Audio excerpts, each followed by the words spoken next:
नमस्ते बच्चों, वंदे मातरम। कैसे हैं आप लोग? चलिए, ठीक ही होंगे। आज हम लोग एक्टिविटी 13 करेंगे, चैप्टर 4 का। ये जो कविता है इसमें टमाटर अपनी टमाटो सेज, यानी इस कविता में टमाटर अपनी मनोदशा को व्यक्त कर रहा है। चलिए पढ़ते हैं। टोमेटो रे टोमेटो, फैट लाइक अ पॉट। टमाटर रे टमाटर, इतना फैट मतलब मोटा जितना कि घड़ा। Shaking in the fridge shouted a lot. Shaking in the fridge shouted a lot. Aunty aunty Doodhi aunty, give me a coat. Look at me, I am shivering a lot. Oh, I was happy on the plant. Sunshine was very, very nice, my aunt. Here it is, all ice and ice. The village is cold, cool, cool ice. Oh, auntie, who made this freeze? Here I feel nothing warm is. Tip tap, came Pinky hungry. Opened the fridge and took out Ghari. Suddenly the radish moved about. Tip tap, came tomato out. Soon, sun ran across the sky. Gifted tomato coat of warm sunshine. I am the king, said with a smile. Fine, fine. तो ये पूरी कविता है बच्चों। अब इस कविता में टमाटर अपने बारे में, अपने मन की व्यथा को कैसे व्यक्त करता है समझेंगे। टोमेटो रे टोमेटो, फैट लाइक अ पॉट। टमाटर रे टमाटर, फैट यानी मोटा, लाइक यानी जैसे, ए पॉट यानी घड़े की तरह। एक टमाटर ऐसे मोटा है जैसे घड़ा। Shaking in the fridge shouted a lot. Shake मतलब शेकिंग यानी हिलना डुलना, इन द फ्रीज यानी फ्रीज में। साउटेड यानी चिल्लाता है, लॉट यानी बहुत अधिक। जब फ्रीज में वो इधर उधर करते हुए खूब चिल्ला रहा है। और चिल्लाता क्या है? Aunty aunty Doodhi aunty, give me a coat. Doodhi aunty, give मतलब दो, मी माने मुझे, ए मतलब एक, कोट यानी कोट। दूधी आंटी मुझे एक कोट दो क्योंकि मुझे एक ठंडी लग रही है। यानी टमाटर कहता है, दूधी आंटी मुझे कोट दीजिए, मुझे इस फ्रिज में ठंडक लग रही है। Look at me, look mean देखो, एट मी मेरी तरफ, मी माने मेरी तरफ। लुक एट मी मेरी तरफ देखो, लुक एट मी मुझे यानी मेरी तरफ देखिए। आई एम शेवरिंग, आई एम शेर, यहाँ पर आई एम ये जो है कॉमा लगा हुआ है अपॉस्ट्रोफी, तो आई एम शेवरिंग। शेवरिंग यानी कांपना। ए लॉट, मैं बहुत अधिक ठंड से कांप रहा हूँ। Oh I was happy on the plant. अरे आंटी, मैं प्लांट में जब तक, मैं पौधे में जब तक था तो मैं बहुत खुश था। Sun was very very nice my aunt. मेरी आंटी, मेरी चाची, वहां पर मेरा सूर्य का प्रकाश जो मिलता था, सन साइन यानी सन यानी सूर्य, साइन यानी चमकना, सूर्य का प्रकाश मेरे ऊपर बहुत अच्छे से पड़ता था आंटी, और मुझे वहां बहुत अच्छा लग रहा था। Here it is all ice and ice. यहाँ हेयर मतलब यहाँ, इट मतलब ये है, इज है, ऑल माने सब जगह, आइस एंड आइस बर्फ ही बर्फ। अरे आंटी, यहाँ तो सब जगह बर्फ ही बर्फ है। The village is cold, cool cool ice. और ये जो फ्रीज रूपी विलेज है यानी गांव है, यहाँ तो सब ठंडा ठंडा ही है और सब बर्फ के रूप में है आंटी। ओ आंटी, अरे aunty, who made this fridge. यानी अब जो है टमाटर कहता है, अरे आंटी, ये फ्रिज किसने बनवाया है? Who made this fridge. Who मतलब कौन, मेड माने बनाया, दिस मतलब ये फ्रिज, इस फ्रिज को किसने बनाया aunty? Here I feel nothing warms is. Here मतलब यहाँ, आई मतलब मैं, फील यानी महसूस करता, नथिंग यानी कुछ भी नहीं, वार्म यानी गर्म। मैं यहाँ पर एकदम गर्म महसूस नहीं करता हूँ आंटी। इस फ्रिज को कौन बनाया? टिप टैप केम पिंकी हंग्री। टिप टप करती हुई, दौड़ती हुई, केम यानी आया या आना। पिंकी, पिंकी एक लड़की है, हंग्री भूखी है, भूखी पिंकी दौड़ते दौड़ते आती है ओपन द फ्रीज एंड टूक आउट घारी। ओपन मतलब खोलना, द फ्रीज यानी फ्रीज को, टूक आउट मतलब उठा ले जाना। घारी एक प्रकार की मिठाई होती है। और पिंकी दौड़ते दौड़ते आती है, फ्रिज का दरवाजा खोलती है और घारी उठा ले जाती है। Suddenly the radish moved about. Suddenly यानी अचानक, रेडिस यानी मूली, मूव्ड यानी घूम जाती है, अबाउट यानी बारे में, टिप टैप केम टमाटो आउट। फिर अचानक मूली वहां घूमने आती है, टिप टैप केम टोमेटो आउट। टमाटर भाई केम यानी आया, टोमेटो आउट यानी बाहर। अरे टमाटर कैसे बाहर आए? सून सन रैन अक्रॉस द स्काई। देखो सून यानी जल्दी, सन यानी सूर्य, रैन मतलब दौड़ता हुआ, cross ran across the sky यानी आसमान में सूर्य आ गया है।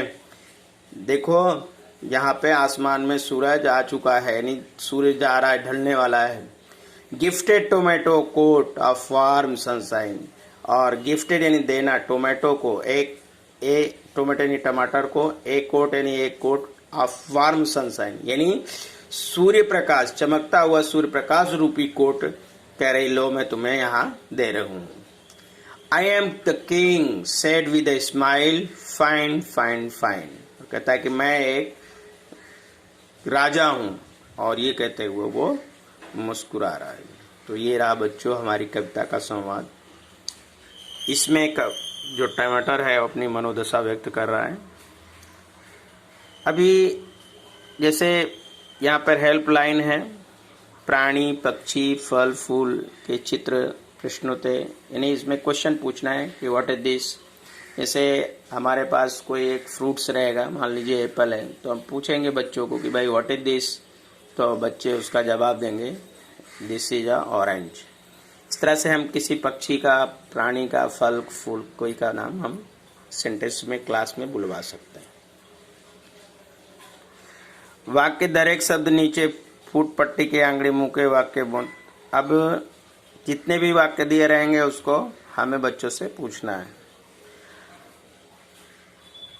वाक्य में शब्दों ने आड़ा अवड़ा क्रम में बचा, यानी कुछ वर्ड हैं जैसे कि दिस इज अ बनाना, तो इसके हमें वर्ड को अलग अलग सेंटेंस में रखते हैं। जैसे एन ऑरेंज इज दिस, तो हमें इसको पूरा सेंटेंस बनाना है कि दिस ए मैंगो इज। तो अब बच्चे बोलेंगे कि दिस इज अ मैंगो। जैसे यहाँ पर देखिए एक सेंटेंस हम बनाते हैं आपको कि यानी हमने लिखा, जैसे हमने लिखा इज, फिर हमने लिखा दिस ए, फिर यहाँ हमने लिखा कि रेड। देखिए यहाँ रेड इज दिस ए। तो इस सेंटेंस को हम पूरा लिख सकते हैं कि दिस इज ए रेड, ऐसे। मतलब ये सेंटेंस अलग अलग है कि रेड इज दिस ए। तो सबसे पहले बच्चों यहाँ पर दिस आता है, ये आपका कर्ता हो गया। उसके बाद में इज आता है जो कि सहायक क्रिया होती है। उसके बाद में ए आएगा, फिर बाद में रेड आएगा। इस तरह से आप कोई भी फ्रूट्स ले सकते हैं, जैसे कि एप्पल, फिर इज ए, फिर दैट। तो ये सेंटेंस आप कैसे बनाएंगे?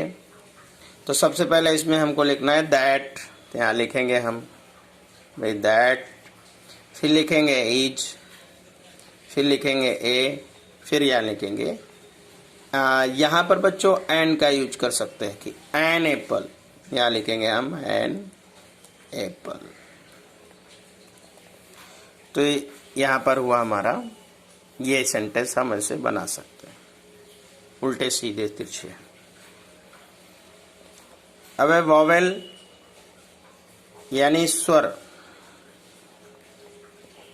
तो अंग्रेजी में स्वर होते हैं ए, ई, आई, ओ और यू। ये 5 स्वर होते हैं।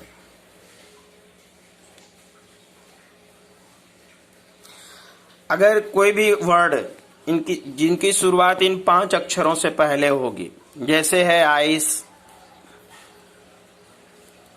फिर है एप्पल, फिर है ELEPHANT एलिफेंट, फिर है ऑरेंज। तो यहां पर अगर हम ए और एन का यूज करेंगे, यानी इन सब सेंटेंसों के लिए हम, अगला है अम्ब्रेला। अगर हम इसमें ए और एन का यूज करें तो यहां पर सबके साथ हम एन लगाएंगे। An ice, an apple, an elephant, an umbrella, an orange, इस तरह से। बाकी के साथ, यानी ये वॉवेल हमारे, वॉवेल यानी स्वर, अंग्रेजी के 5 स्वर होते हैं, ए, ई, आई, ओ, यू। इन 5 अक्षरों को छोड़कर बाकी के जितने वर्ड आएंगे, बाकी के जो वर्ड आपके आएंगे वो होंगे कॉन्सोनेंट। कॉन्सोनेंट यानी स्वर, सॉरी, कॉन्सोनेंट यानी व्यंजन, व्यंजन, कॉन्सोनेंट यानी व्यंजन। ठीक है बच्चों, तो अंग्रेजी में वॉवेल यानी स्वर कितने होते हैं? 5, ए, ई, आई, ओ, यू। इन 5 से कोई भी अक्षर, कोई भी वर्ड की जब शुरुआत होगी और हम दिस, ए और एन का यूज करेंगे तो इन 5 अक्षरों में एन लगाएंगे। बाकी के कोई भी अक्षर होंगे वहां पर हम ए लगाएंगे। अब जैसे मैं लिख रहा हूं टेबल, देखिए जैसे हमने लिखा है यहाँ table, chair,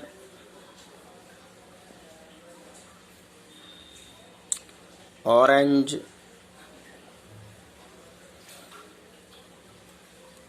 potato,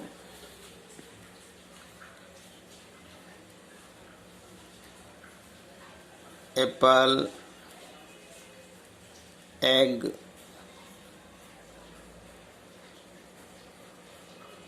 ice, onion,